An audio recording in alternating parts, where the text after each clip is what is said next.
the house had learned how to hold its breath. After sunset, when the last sound of the day faded, the clink of a spoon, the hum of the dishwasher, the low murmur of the evening news, the walls seemed to listen. Daniel Harper felt it every night. He sat alone in the living room, lamp casting a soft yellow circle that barely pushed back the shadows. The couch still held the shape of old evenings when laughter filled the space, when someone else's feet rested near his. Now there was only quiet, the kind that pressed against the chest instead of calming it. Daniel was a man in his early 40s, not old, not young, but tired in a way sleep did not fix. Grief had settled into him like a second spine, holding him upright but stiff. His wife, Emily, had been gone for 3 years, yet her absence still moved through the house like a familiar draft. He tried to stay busy, work during the day, cooking simple meals, keeping the lawn neat, but nights stripped those efforts bare. His son Ethan usually disappeared after dinner, polite but distant, retreating into music and screens, giving his father space he thought was needed. Daniel told himself that was normal, that teenagers pulled away, that silence was part of growing up. But this night felt different. Ethan did not leave. He stood near the hallway, shifting his weight from one foot to the other, eyes moving around the room as if checking whether it was safe to speak. Daniel noticed the tension without fully understanding it, sensing a pause in the usual rhythm. He cleared his throat, hoping to ease the moment, and asked if Ethan needed something. Ethan answered too quickly, saying he was fine, but his voice cracked just enough to betray him. He said he wanted to wait until the house was quiet. Those words settled between them, heavy with meaning Daniel could not yet see. He nodded, unsure, and turned the TV off completely, letting the silence deepen. Outside, a car passed, tires whispering on pavement, then even that sound was gone. The clock ticked, loud and steady, marking time neither of them wanted to rush. Daniel studied his son in that stillness and saw changes he had missed, the sharper jawline, the seriousness in his eyes, the way his shoulders carried more than school stress. He realized Ethan was no longer a child standing in the doorway, but someone standing on the edge of his own understanding of the world. The quiet stretched, not uncomfortable but charged, like the air before rain. Daniel felt a strange mix of worry and hope, the sense that something honest was about to break through years of careful avoidance. He thought of how often he had hidden his own feelings, believing strength meant silence, believing his son needed a father who did not bend. Yet here was Ethan, waiting for permission to speak, waiting for the house to stop pretending everything was fine. Daniel leaned back, folded his hands, and said nothing, letting the quiet do its work. In that moment, before any words were spoken, before truths found language, he felt the fragile bridge forming between them, built not from answers but from the simple choice to stay, to listen, and to allow the night to change them both. Ethan finally moved from the hallway and sat across from his father, the couch making a soft sound that felt louder than it should have, and Daniel noticed how his son did not slouch the way he used to, how he sat upright as if this talk mattered more than anything else that day, and when Ethan spoke his voice was calm but carried weight, saying that he knew his father believed he did not notice things, but he did, and Daniel felt a slow tightening in his chest because the words came without blame yet held truth, and Ethan talked about small details, about late-night footsteps moving from room to room, about how the kitchen light stayed on long after midnight, about how Daniel stared at his phone and smiled sadly before locking it again, and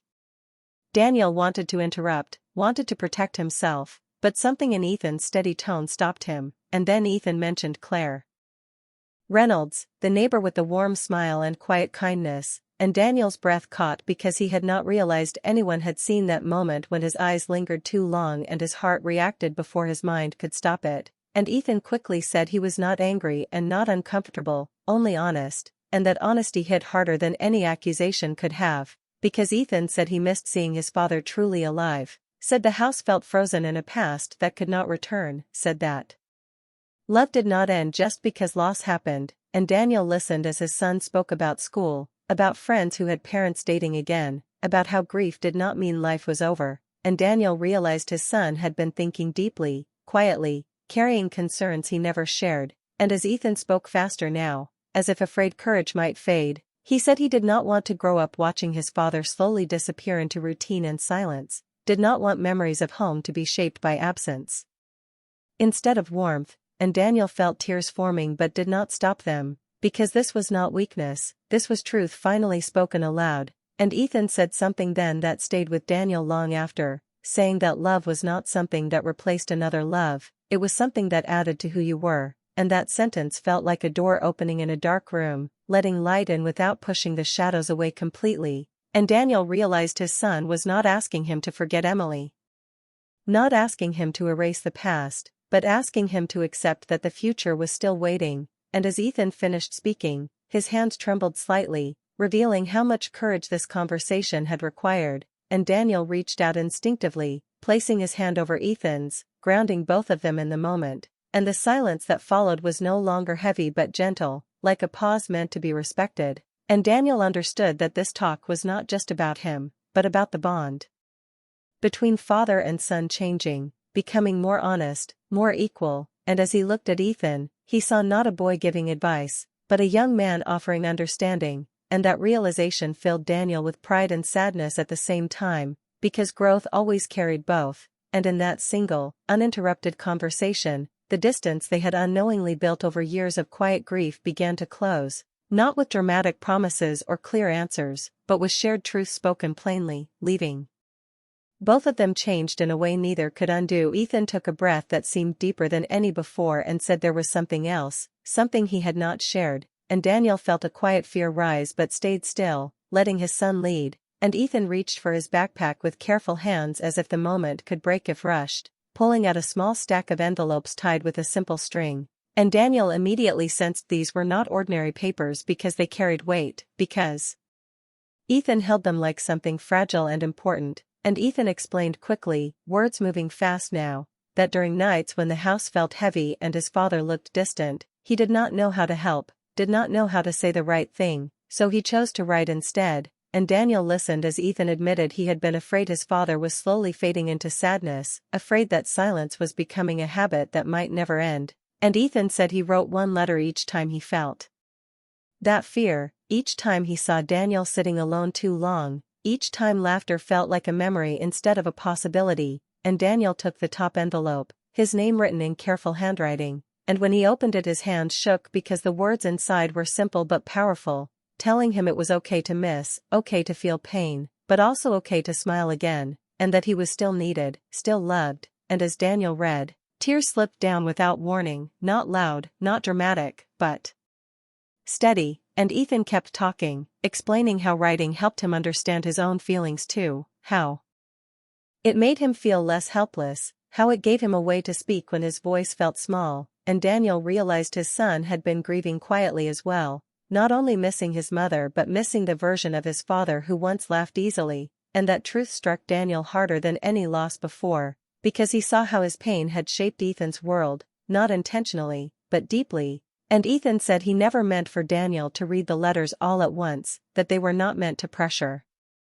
or push, only to remind, and Daniel looked at the stack and understood that every envelope represented a moment his son chose care over distance, hope over fear, and that realization filled him with a gratitude so strong it almost hurt, and Daniel spoke then, voice unsteady but honest, telling Ethan he never knew, telling him he thought he was protecting his son by staying strong and quiet. And Ethan shook his head gently, saying strength was not silence, strength was staying open even when it